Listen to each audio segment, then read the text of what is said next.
Muito boa tarde a todos, muito bem-vindos. Esta é mais uma conversa da Fundação Francisco Manuel dos Santos, em parceria com o Corte Inglês, a Sala de Âmbito Cultural, para a apresentação da coleção dos ensaios e retratos. Hoje, com a minha voz muito rouca, mas hoje estamos aqui para apresentar Portugal na Idade do Gelo. É um dos exemplares da coleção especial da Fundação, livros da Fundação, e está connosco precisamente para descobrirmos como era Portugal na Idade do Gelo, ou aquilo que se sabe sobre isso, João Zilhão, o autor, Carlos Fabião, ex-diretor do Centro de Arqueologia da Universidade de Lisboa e professor na Faculdade de Letras da Universidade de Lisboa, e Luísa Pereira, investigadora em diversidade genética do I3S. Já falaremos mais sobre as atribuições de cada um. João, nós não sabemos nada sobre o período anterior a 500 000 de anos, mas já sabemos bastante sobre o que se passou há cerca de 400 000 anos, de quando foi datado, por exemplo, o crânio da Aroeira. Podemos dizer que cada vez é possível desvendar mais, ou há um limite para as ambições em termos de arqueologia do Paleolítico, por exemplo? Vamos lá ver. O limite que há é o limite dos meios, desde que haja equipas a trabalhar e os financiamentos e as estruturas anexas à investigação que é necessário que existam, como laboratórios e outro tipo de instalações, avançar-se-á no conhecimento, não é? No caso da arqueologia, em especial, aplica-se o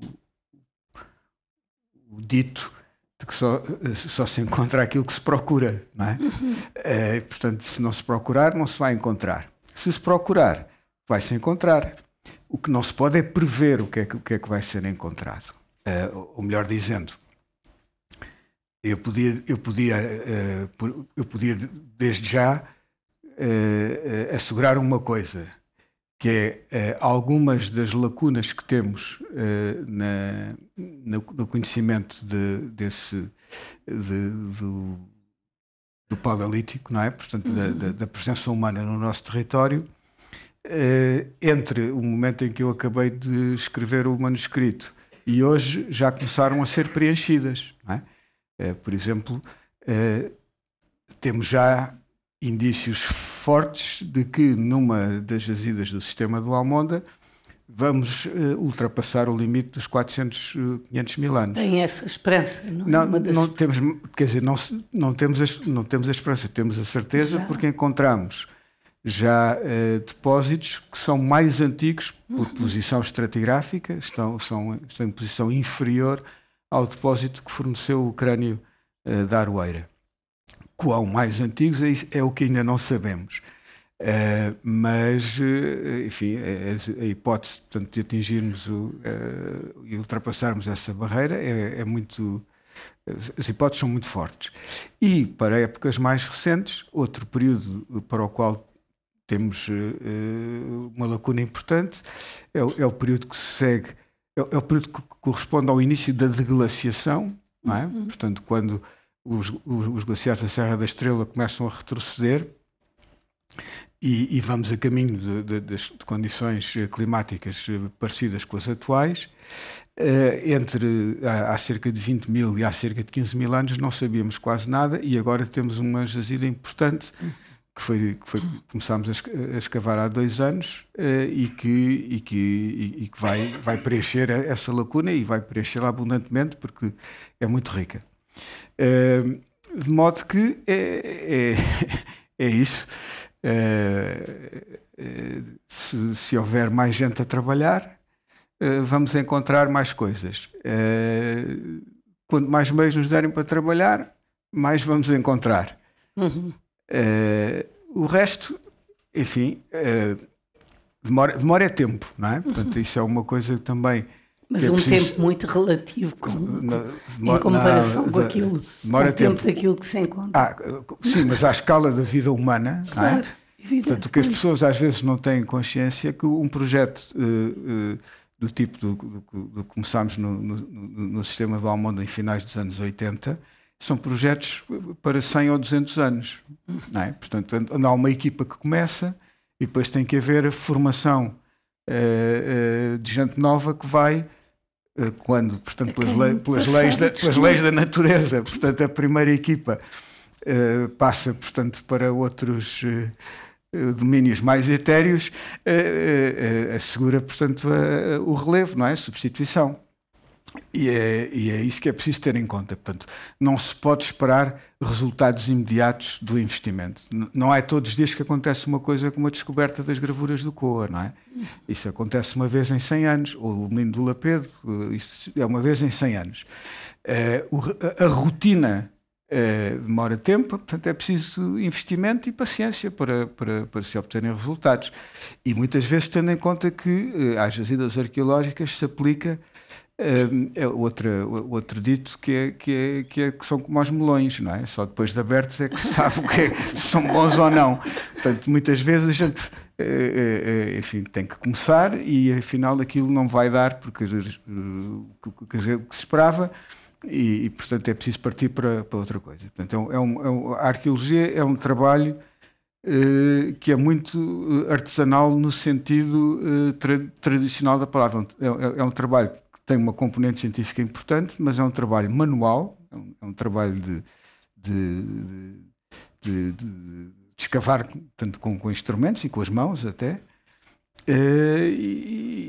Portanto, mas com aquela, digamos, intervindo no terreno com a mesma minúcia com que o patologista, não é? O médico forense faz a autópsia de um cadáver. Com o bisturi. É? Com o bisturi, enfim, às vezes é preciso substituir o bisturi pelo martelo pneumático, não é? Porque os depósitos estão muito cimentados e é o que aconteceu com o crânio da Aroeira, que tem um buraquinho no crânio assim deste tamanho, que não resulta do facto de ter sido morto à bala, resulta do facto de ter sido descoberto quando o martelo pneumático que estávamos a utilizar para demolir a brecha lhe acertou, não é?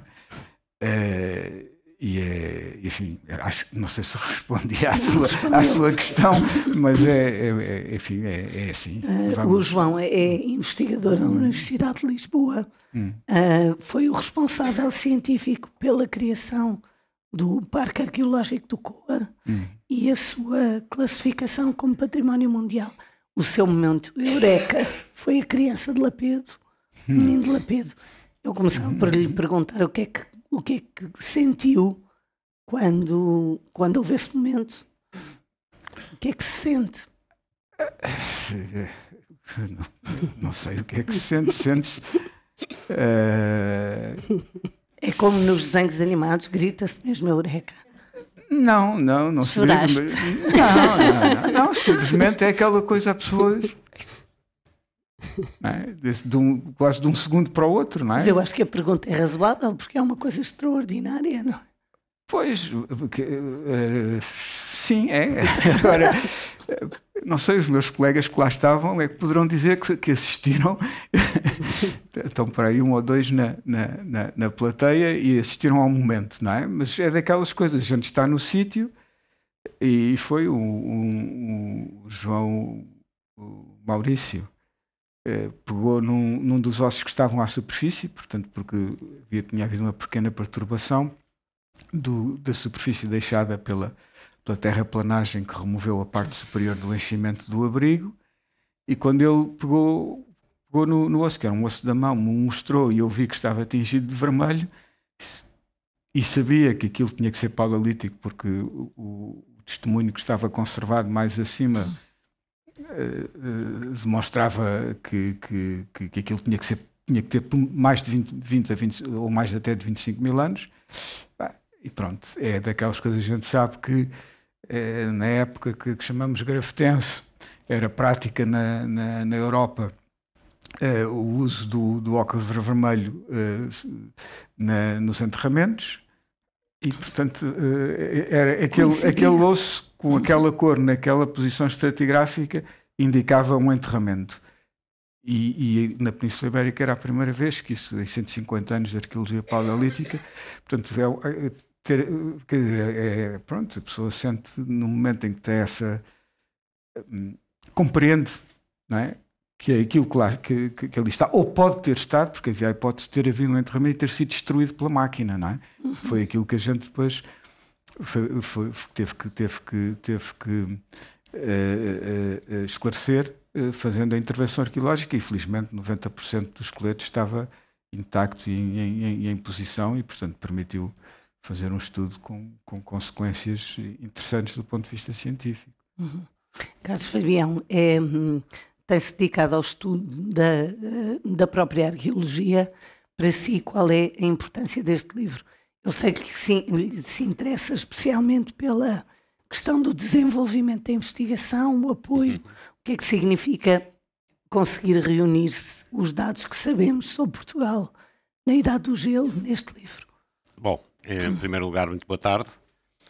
Eu acho que este livro, acreditem, é um marco. É um marco na divulgação científica e naquilo que usualmente se chama transferência do conhecimento. O conteúdo do Portugal na Idade do Gelo é um conteúdo que estava publicado, na sua maior parte, em revistas científicas. Normalmente até por circunstâncias várias que têm a ver com as dinâmicas atuais e com as perspectivas atuais da investigação, em língua inglesa, em revistas de grande impacto, etc, etc. Ou seja, era uma informação extremamente importante, extremamente relevante, que não estava acessível ao público em geral. O que este livro traz é justamente isso. E traz com uma mestria extraordinária. Ou seja, o conteúdo do Portugal na Idade do Gelo é especialmente importante, naturalmente, para todos os estudantes e todos os interessados por temática histórica, e sublinho temática histórica em geral, porque, obviamente, trata de um tema que nos diz respeito a todos, que são os bisavós dos nossos tetravós. Portanto, é qualquer coisa que efetivamente tem a ver diretamente connosco. E apresentam de uma forma, como digo, extremamente simples, extremamente bem sistematizada e com uma diferença também substancial relativamente a outras obras análogas que se publicaram antes em Portugal, normalmente aquelas pré-histórias gerais e coisas assim. O João Zelhão tem a experiência que todo o arqueólogo tem. Quando nós lidamos com o público, os que têm assim mais descaramento ou mais à vontade perguntam assim: mas como é que vocês sabem isso que estão a dizer? As outras pessoas não têm tanto descaramento, digamos assim, não o dizem, mas eu, como sou leitor de banda desenhada, eu consigo ver lá o balãozinho em cima da cabeça e a pessoa a pensar: mas como é que ele sabe isso que está aqui fora? E o que este livro tem de extraordinário é que, para além de apresentar a informação sobre as comunidades na Idade do Gelo, apresenta também, diria que mostra os bastidores, ou seja, explica como é que se construiu, o questionário científico, qual foi a estratégia adotada para obter essas respostas e quais foram as respostas. Portanto, quando muitas vezes nestas obras de divulgação apenas se apresenta a parte final. Foi assim, a sociedade era assim, tinha estes artefactos, vivia desta maneira, comia desta maneira, etc, etc. Aqui, nesta obra, o leitor vai encontrar isso, naturalmente, que é importante, mas vai encontrar também, o que não é menos importante, a explicação da forma como se obteve o conhecimento e apresentado inclusivamente de uma forma bastante didática, diria eu, porque explica também uma das questões que foi aqui suscitada justamente pela nossa moderadora, é qual é o limite, quais são os limites. O João Zelhão explica também quais são os limites, quais são aquelas respostas que não se vão poder dar. Mas ainda, pelo menos. Pois, ou que nunca se poderão dar, mas aí a estratégia tem que ser sempre valorizar o que se tem e não chorar por aquilo que não se vai conseguir obter, não é? Porque claro, isso não faz muito sentido. E é justamente este jogo, este equilíbrio, que é extremamente interessante. E já agora deixe-me comentar mais um aspecto, não é? Sem querer entrar aqui nos domínios da ilustre participante. Há uma coisa extremamente importante também que este livro pode trazer. Apresenta de uma forma também extensa tudo o que é o trabalho interdisciplinar que está implicado no estudo das sociedades da Idade do Gelo. E, infelizmente, por razões várias, por um lado porque tendencialmente nós passámos, em termos de história da ciência, do modelo iluminista que vigorou praticamente até ao princípio do século XX, do conhecedor enciclopédico, ou seja, do investigador que lidava com diversas realidades, para uma crescente especialização e atomização das áreas científicas. O processo foi esse, já aconteceu, não vale a pena pronunciar-nos sobre isso, mas a partir daí, hoje em dia, de facto, já não faz sentido pensar num personagem como o José Leite Vasconcelos, com o seu conhecimento enciclopédico, faz sentido sim pensar em equipas multidisciplinares e interdisciplinares que se reúnem em torno, obviamente, de um questionário comum para aportarem as diferentes contribuições das suas áreas de estudo. Penso que este livro apresenta também como subtexto uma proposta muito consistente, veemente, diria eu, para que o sistema científico português se passe a pensar dessa forma. Que as pessoas abandonem um pouco a sua bancada do laboratório, não é? E que abra o olhar e pensem justamente no enorme potencial e nas enormes virtualidades que tem esta colaboração e esta cooperação em rede. Muito bem. Este livro diz-nos que no final do Paleolítico, Portugal era povoado por algo como 10 mil habitantes, distribuídos por todo o país, com particular incidência nas regiões de vales e zonas litorais mais ricas em recursos. Mas, e é por isso também que estamos aqui hoje, queremos saber como é que vivíamos, ou como é que viviam os nossos antepassados, como era, João? O que é que nos pode dizer que já sabemos sobre o cotidiano nesta época, no sítio que é hoje Portugal? Bom, esse número dos 10 mil sobre o que comíamos, já vamos falar com a doutora Luísa. Esse número dos 10 mil é um número que eu avancei para dar uma ordem de grandeza, não é? Portanto, não sei se eram 10 mil, se eram 15 mil, se eram 6 mil, mas é para dizer que não eram nem 100 mil, nem 1 milhão, nem 10 milhões como hoje, não é? Portanto, é para as pessoas terem uma ideia do quão despovoado, não é o mundo de que estamos a falar. Mesmo já nas fases mais adiantadas do final do Paleolítico, aqui há 12, 15 mil anos, aquilo que chama o mundo, não é? Era um mundo da bicharada, não é? Portanto, onde o homem era talvez o mais raro de todos os grandes mamíferos. No caso que é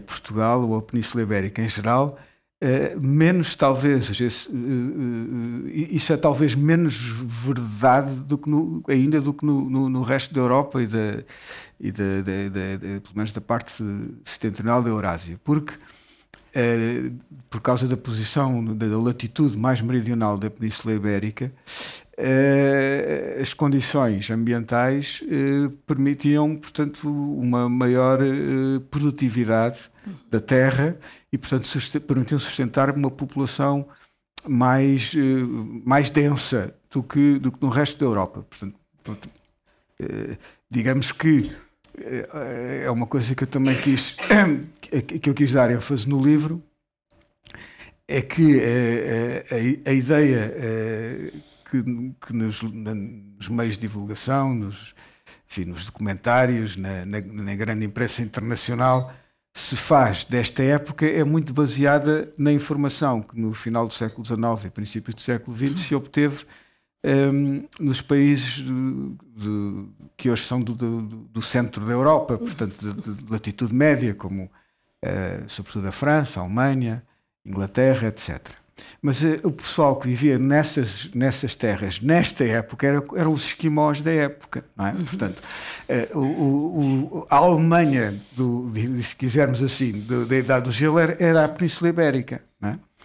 E, portanto, o que acontece é que a história da investigação, portanto, é desigual e, portanto, aqui começou-se mais tarde. E, portanto, é natural que exista este desequilíbrio. Mas, para responder, portanto, mais em concreto à questão, as pessoas viviam da caça e da recoleção. Caçadores-recoletores. Eram caçadores-recoletores, viviam do que a terra dava, viviam bem. Portanto, viviam bem. Viviam bem, portanto, as pessoas, do modo geral, portanto, o que acontece... Mas é um conceito estranho, não é? Vindo de viver bem. Viviam bem. Eram portanto, felizes. Não há portanto, quando nós olhamos para os esqueletos, não é? Deles, o que vemos, por exemplo, não tinham cáries dentárias. Mas também morriam muito cedo, não é? Não morriam muito cedo. O que acontece é que havia uma alta mortalidade infantil. Mas isso é uma consequência, portanto, digamos, do facto de, ao contrário dos nossos primos mais próximos no mundo animal, termos umas cabeças muito grandes. E as desgraçadas das mulheres, por causa disso, têm,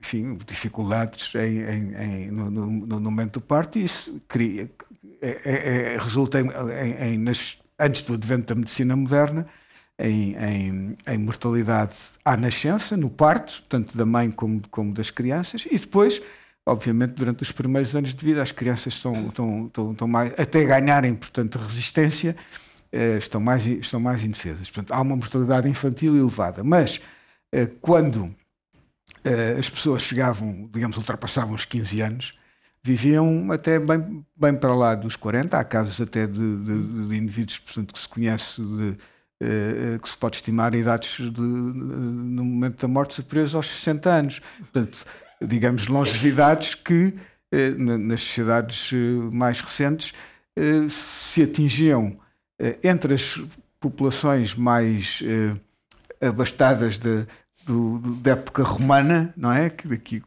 o Carlos é especialista nessa época, e do século XVIII, XIX para cá, depois, portanto, enfim, de ter aparecido os esgotos, a água canalizada e tratada, portanto, e mais recentemente os antibióticos e essas coisas todas.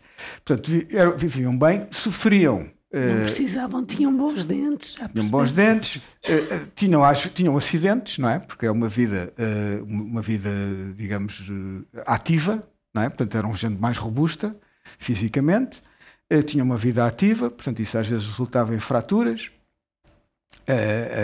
e acidentes desse género, mas não há, nos esqueletos da época paleolítica que eu conheça, exemplos em que, pelo menos, tanto quanto os ossos nos permitem dizer, de malnutrição ou de raquitismo, ou portanto, enfim, de enfermidades relacionadas com problemas desse género. Portanto, alimentavam-se, portanto, no caso do nosso território, as principais espécies caçadas eram o veado, o cavalo e o auroque. Portanto, o auroque é o boi selvagem, o antepassado do boi doméstico, e das plantas. É uma das vantagens dessa posição mais meridional da Península Ibérica, que havia uma muito mais quantidade de plantas comestíveis do que nas regiões do norte, e do mar, não é? Portanto, do marisco, do peixe, E já no final, mesmo já no final da época, começa a praticar-se também a pesca de rio. Até ao chamado Magdalenense, até há cerca de 15, 20 mil anos, era um recurso pouco explorado. Portanto, comiam mais ou menos o que a gente come, só não comiam aquelas coisas que vieram com a agricultura do Próximo Oriente para cá, como o trigo, a cevada, etc. Mas faziam farinhas, não é? Portanto, faziam pão, se quiser, com uma farinha feita à base da tabua. A tabua, portanto, é uma planta das zonas úmidas, não é? que em muitas partes do mundo é utilizada para esse efeito, e há vestígios disso já dá mais de 20 mil anos, em Itália, por exemplo.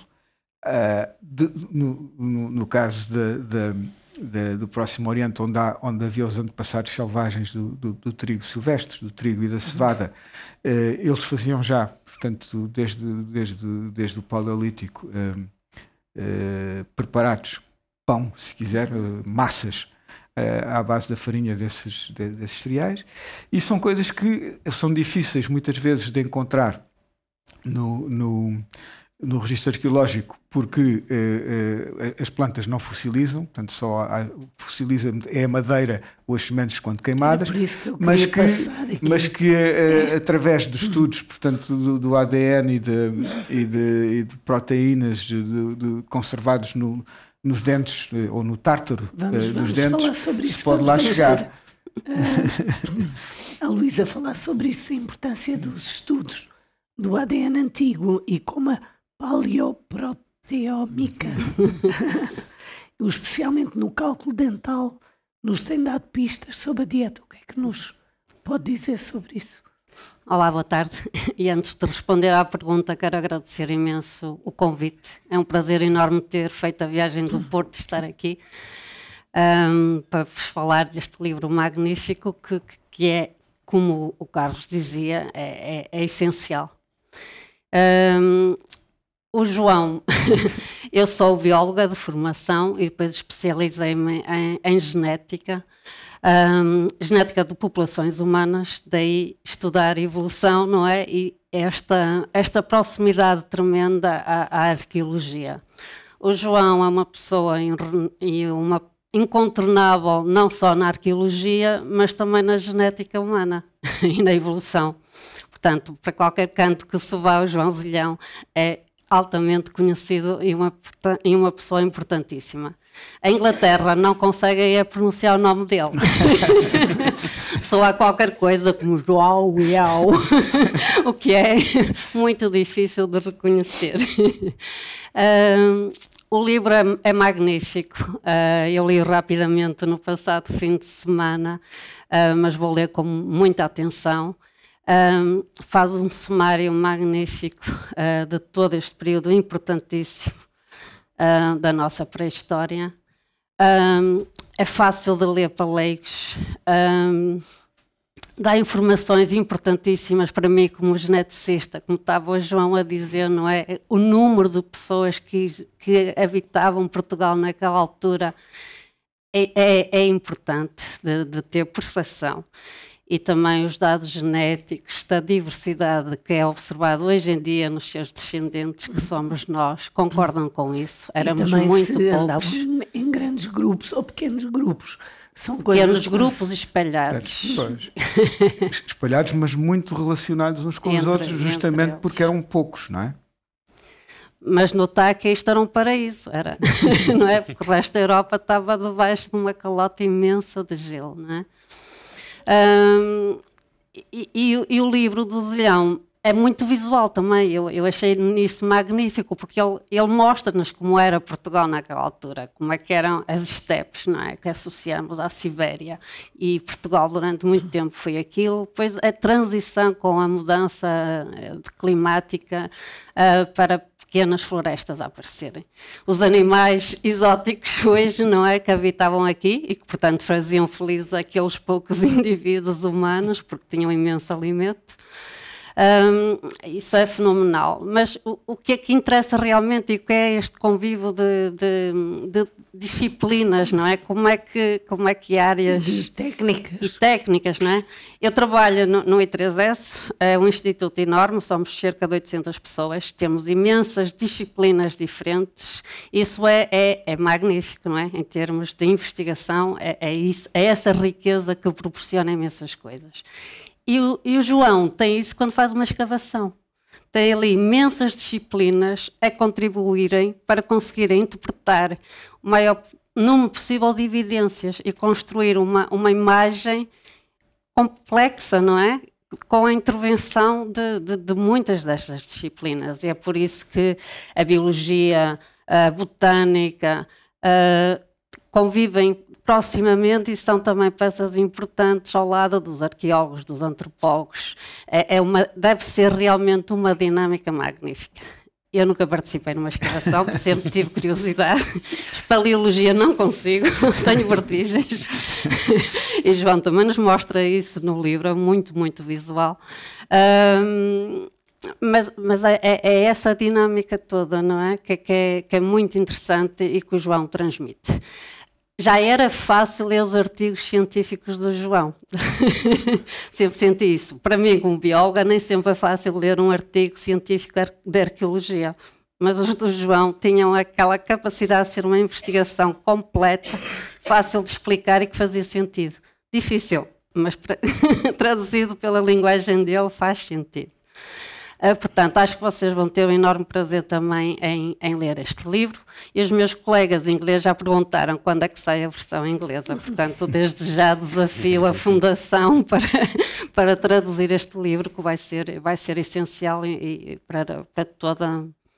para muitas pessoas nestas áreas em toda a Europa. Mas eu já voltei então à sua pergunta. E, portanto, esta comunicação também de disciplinas conseguem-nos dar informação sobre o que comíamos, não é? E João mostra isso muito bem. Portanto, aqueles 2 ou 3 caçadores que chegam a um abrigo dentro de uma gruta e que à volta da fogueira, não é, se alimentam, cozem os alimentos e deixam uma lixeira enorme. É impressionante. Há um desenho no livro do João que se vê ele infere que seriam 3 pessoas pelos desperdícios, pelos ossos dos animais à volta destes indivíduos, que levam a inferir então que seriam 3 caçadores. E, portanto, a identificação dos ossos, a identificação do pólen permite identificar então que alimentos, não é, consumiríamos. Para além disso, também então a acumulação de tártaro nos nossos dentes são restos de alimentos e temos ali as proteínas daqueles animais que comíamos. Hoje em dia é muito fácil nós conseguirmos, por uma revolução muito grande já no século XXI, o que permitiu imenso avançar estes estudos, conseguimos obter a sequência das bases que constituem as proteínas dos aminoácidos e pela sua diversidade destes aminoácidos consegue-se inferir então que aquela proteína seria animal e a que espécie provavelmente pertenceria. Para além disso, o João também descreve muito bem, não é? Podemos também estudar isótopos no esmalte dos dentes e até conseguir inferir qual a extensão geográfica que as pessoas se movimentavam. Porque estes isótopos têm uma distribuição diferente ao longo do nosso país, não é? Então isso permite-nos também inferir, através dos isótopos que se foram acumulando no esmalte de dente, a distribuição destes indivíduos. Só para acabar, ainda há uma coisa que o João não diz, mas que estamos a avançar muito na área da genética, já conseguimos estudar mesmo os microbiomas. Portanto, microbiomas são conjuntos de micro-organismos que habitam em diferentes partes do nosso organismo. Nós temos estudado muito o microbioma do estômago. São milhões e milhões de bactérias. Algumas delas não são muito boas, mas há outras que nos são essenciais e que até nos ajudam a digerir os alimentos e nos permitem obter certos minerais que de outra maneira não obteríamos. E já estamos também a avançar de tal maneira que conseguimos inferir microbiomas, mesmo de uma múmia, do Otzi, que é chamado o Homem do Gelo, mas que não viveu na Idade do Gelo. Tinha apenas 5.000 anos, viveu há 5.000 anos atrás, mas chamamos o Homem do Gelo porque foi descoberto nos Alpes italianos, e muito bem preservada, não é? Como esteve debaixo da calota de gelo muito tempo, e que já conseguimos até inferir qual era o microbioma do estômago deste indivíduo que viveu há 5.000 anos atrás. Carlos, em Portugal há apoio suficiente a este tipo de investigação? A melhor resposta que eu lhe poderia dar era de um anúncio de bebidas que havia aqui há uns tempos, que dizia que para umas pessoas o copo estava meio cheio, para outras o copo estava meio vazio. Se perguntar há apoios, a resposta imediata que lhe dá toda a comunidade científica é não há, é insuficiente, é pouco, é escassíssimo, etc. No entanto, obviamente, se virmos em perspectiva, hoje há muito mais apoios do que havia há 20 anos atrás. Portanto, temos que ter uma perspectiva balanceada. Mas deixe-me pegar no tema da sua primeira pergunta, que é extremamente interessante e que foi agora, de alguma forma, retomado também, e que eu gostaria de sublinhar. Quando se pergunta até onde é que se pode chegar em termos de investigação, muitas vezes até onde se pode chegar é até onde os novos desenvolvimentos, as novas práticas, os novos instrumentos de investigação tecnológicos podem chegar. Por exemplo, os estudos dos isótopos que se fazem atualmente e essas análises do tártaro dentário, há 15 anos atrás, nem se colocava a questão. Nem se colocava a questão. Por isso, obviamente, o que podemos dizer que, de facto, não sabemos qual será o limite, porque não sabemos o que é que se vai conseguir adquirir constantemente. E eu vou pegar justamente aqui no exemplo dado, que é para mim um dos mais fascinantes e que mostra também como o desenvolvimento da investigação nos pode desestruturar. Eu sou professor já há muitos anos de arqueologia, e uma das coisas que estou sempre a dizer aos estudantes é que o arqueólogo não estuda pessoas. Não conseguimos estudar pessoas. O que as nossas fontes, os nossos indícios, projetam-nos para comportamentos padronizados das sociedades, não das pessoas. De repente, aparece a técnica do estudo do tártaro dentário e da reconstituição do território percorrido por aquela pessoa, e de repente nós estamos a entrar na vida daquela pessoa. Mas estamos a entrar na vida daquela pessoa, obviamente, no pressuposto, que é ao contrário do pobre do Otzi, não é? Que ia sozinho, aparentemente, lá pelos Alpes fora. Essas pessoas são os representantes do grupo e movimentam-se no mesmo território em que se movimentava o grupo. De tal forma que estamos a querer e a tentar e a conseguir reconstituir comportamentos sociais a partir de uma pessoa, a partir do dente de um ser individual, o que é absolutamente fascinante. É absolutamente fascinante. E lá está. E não se imaginava, por exemplo, a história e isso mostra também, digamos, um triunfo do João Zelhão e da sua equipa. Quando apareceu a sepultura do menino do Lapedo, começou a presença de traços neandertais, e então a discussão, ou toda a discussão, andava sempre em torno, mas esse traço prognático é importante, não é importante, até que, finalmente, se sequencia o genoma humano e se começam a sequenciar os genomas de neandertais, e então a discussão acabou. Acabou no sentido em que já não está se puxa o osso para aqui ou se puxa o osso para acolá, passa a haver um outro tipo de informação completamente diferente que responde à pergunta inicial, controversa, e pronto, e efetivamente a explicação avançada pelo João Zelhão e pela sua equipa à data, que foi muito controversa e muito discutida e muito, enfim, discutida. No fundo, através deste método completamente independente, não é? Da genética, já não tem a ver com os traços anatómicos nem com essas coisas todas, vem efetivamente confirmar, digamos assim, que todos nós temos um bocadinho de neandertais. Se quisesse fazer humor, dizia uns mais do que outros, uns mais do que outros. João. Sim. Há alguns, uns mais do que outros, uns mais do que outros. João, ao longo do seu percurso de investigação,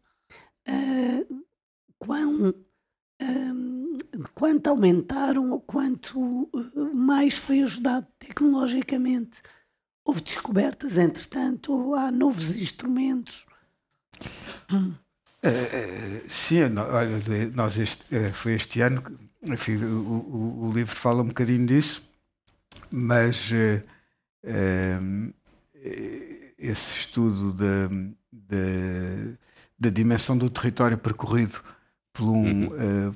pelas pessoas foi um estudo que foi feito a partir dos fósseis do Almada, foi publicado este ano e é pioneiro, foi a primeira vez que se conseguiu fazer isto.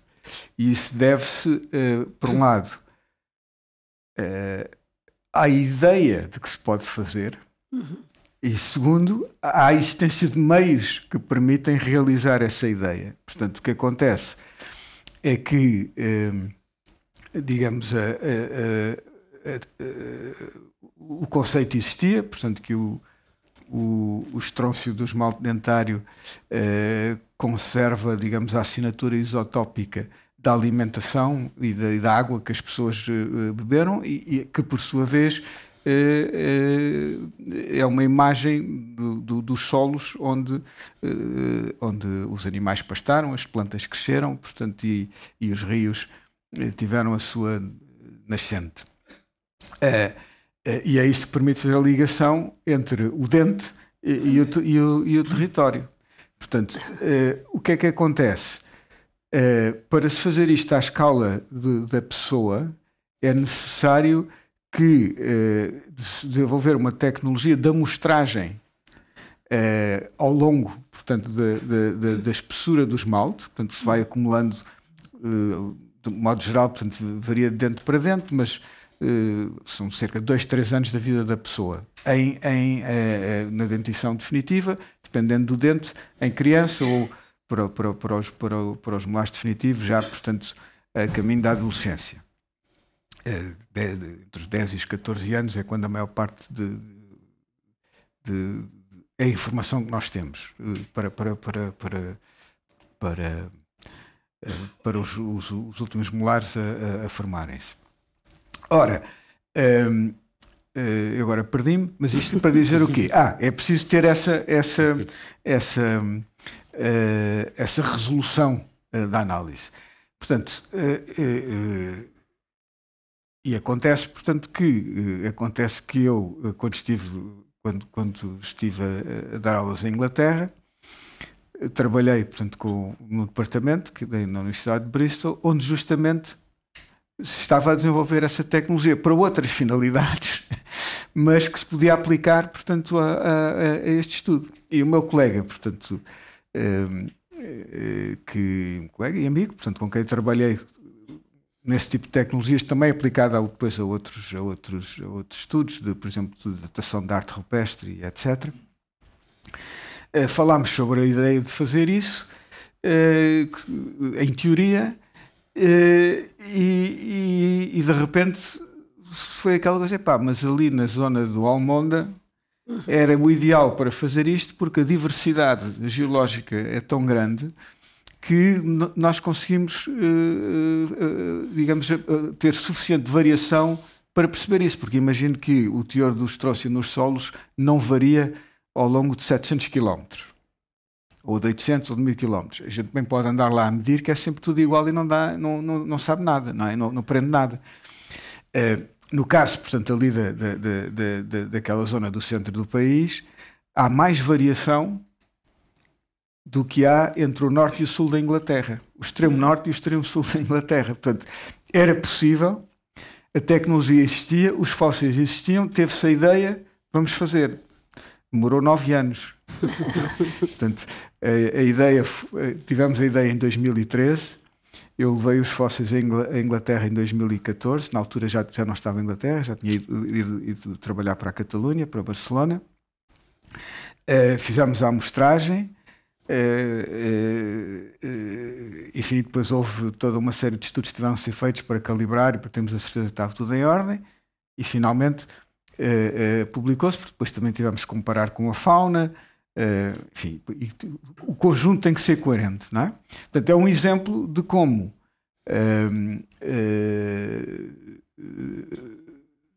de repente a gente consegue, com aquilo que tem, fazer muito mais do que alguma vez tinha pensado. Agora... E parece que não é nada. Tá? Repara uma coisa, às vezes encontram-se esqueletos completos, não é? Crânio e tal, um dente, um simples dente, que é o tipo de achado fóssil mais fácil de encontrar, porque é a parte mais duradoura do esqueleto, quase, deu informação que até hoje não tinha sido possível obter. Não é? Portanto, os fósseis não são importantes por serem espetaculares, são importantes pela informação que a gente consegue extrair deles. E eu acho que isto é muito importante, passar esta mensagem, que aquilo que está em causa na nossa atividade não é apanhar coisas bonitas. Isto também tem o seu interesse, não é? Evidentemente, a gente gosta, mas as coisas bonitas em que sentido? Bonitas, espetaculares, mas assim, uma ponta de sílex assim, toda às cores, como aquelas ali da capa, muito bem feita, tal, enfim, um crânio completo, é uma coisa tal. A gente está à procura de informação, não é? E portanto, e há outra coisa muito... Não é uma imagem romantizada do passado. É informação, portanto, a informação que nos permite reconstituir o passado. E há uma coisa muito importante aqui que eu gostava de realçar, um dos problemas que o Carlos aludiu há bocadinho é o problema da atomização. Portanto, a consequência, não há bela sem senão, não é? Portanto, a atomização enfim, das diferentes disciplinas. Mas o João é um grande agregador, não é? Não, é o papel do arqueólogo. Portanto, o que é que acontece? Nem todos os com certeza, mas é o que o arqueólogo tem necessariamente de fazer, porque para trabalhar, sobretudo em questões desta época, o arqueólogo não tem que saber trabalhar com o acelerador de partículas, não tem que saber sequer os fundamentos físicos de como é que a maquinaria funciona, nem tem que entender a fundo, portanto, como é que os aminoácidos dão origem a proteínas e etc. e tal. Mas tem que entender a lógica do que fazem os colegas que trabalham nessas áreas e para isso tem que saber o suficiente de tudo, desde física atómica até filosofia da ciência. Porque é isso que permite, digamos, calibrar essa informação que vem de uma série de lados diferentes e por um lado, perceber o que é que faz sentido e o que é que não faz sentido, e quando tudo faz sentido, conseguir, portanto, agregar isso tudo. Portanto, esse papel é fundamental, porque uma das coisas, digamos, menos boas na ciência atual é a exposição exagerada, portanto, e haver sobretudo, agora aqui a Luísa não vai levar a mal, mas há um problema que é o problema que eu chamo a ilusão da bata branca, não é? Portanto, há aquela coisa da máquina, como naquele filme extraordinário, que é o meu filme favorito, O Sentido da Vida, dos Monty Python, não é? Há o problema das máquinas que fazem ping, não é? E, portanto, é muito fácil, digamos, esse deslumbramento pela alta tecnologia, pelo laboratório, portanto, onde as pessoas estão com um fato espacial, e depois, eles dizem alguma coisa, tem que ser verdade, porque aquilo é alta ciência. É alta ciência e é muito útil, mas nem sempre é verdade, necessariamente, ou é só uma parte da verdade, porque é influenciado digamos, pelos paradigmas, por uma série de pressupostos que são válidos só até certo ponto e, portanto, têm que ser tomados, têm que ser entendidos no contexto mais geral do resto das outras coisas que a gente sabe sobre o mesmo assunto. Portanto, é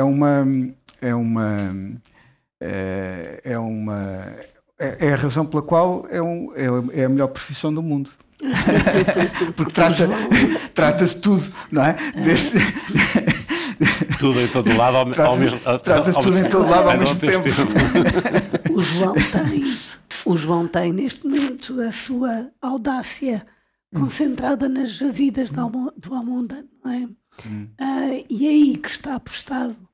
Mas eu, depois de ler o livro, fiquei a pensar como é que funciona precisamente a sua cabeça para reunir tudo isto. Ver um filme. É quase como se fosse um filme, não é? A minha cabeça funciona como a de todos nós aqui presentes nesta sala, não é? Uns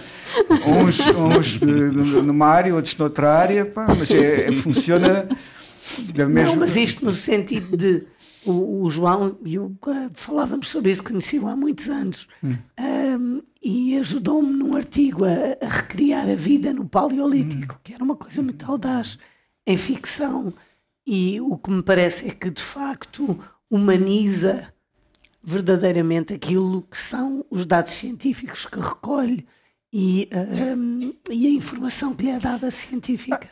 Pois, eu não sei se faço isso bem, ainda bem, não é? Mas, quer dizer, tento fazer porque é uma razão muito simples, vocês é que me pagam o ordenado. Não é? Portanto, eu faço o que quero e ainda por cima pagam-me. Faço o que quero e gosto e ainda por cima sou pago para isso. Portanto, acho que é a obrigação minha, não é? Tentar explicar porque é que o dinheiro é bem gasto, não é? Portanto, é só isso. Eu faço o que posso, se as pessoas gostam, ainda bem. Mas é também por isso que quando a Fundação me perguntou se eu queria fazer este livro, eu pensei um bocado, porque dá trabalho. Ao contrário, dá mais trabalho escrever um livro com estas características do que escrever de divulgação. Muitas vezes eu já tinha pedido noutras circunstâncias. Já me tinham perguntado porque é que eu não fazia isso e a minha resposta standard era: não, eu faço artigos científicos, há um jornalista ou alguém que saiba escrever para o grande público, traduz, que fale comigo, não é? Eu explico e tal, mas que traduza isso. E portanto, durante muito tempo não quis fazer, mas desta vez pensei, já estou aí, ele sabe. Já estou aí para velho. Se não for agora, não acredita, ele sabe. Estamos mesmo a terminar. O João quis desromantizar aquilo que é e que sabemos, não é, Luísa e Carlos, a grande qualidade que é oferecer-nos neste livro uma visão que é uma visão humana. Daquilo que terão sido os nossos antepassados, que não é só fantasia, portanto que corresponde em alguns pontos a investigação científica, alia-se ao que nós imaginávamos que era, mas é de facto também uma narrativa segura e importante, centrada na ideia do homem, e isso é extremamente interessante. Muito obrigada a todos. Fica o convite para a leitura. Portugal na Idade do Gelo, e é excelente para oferecer no Natal. Muito obrigada a todos.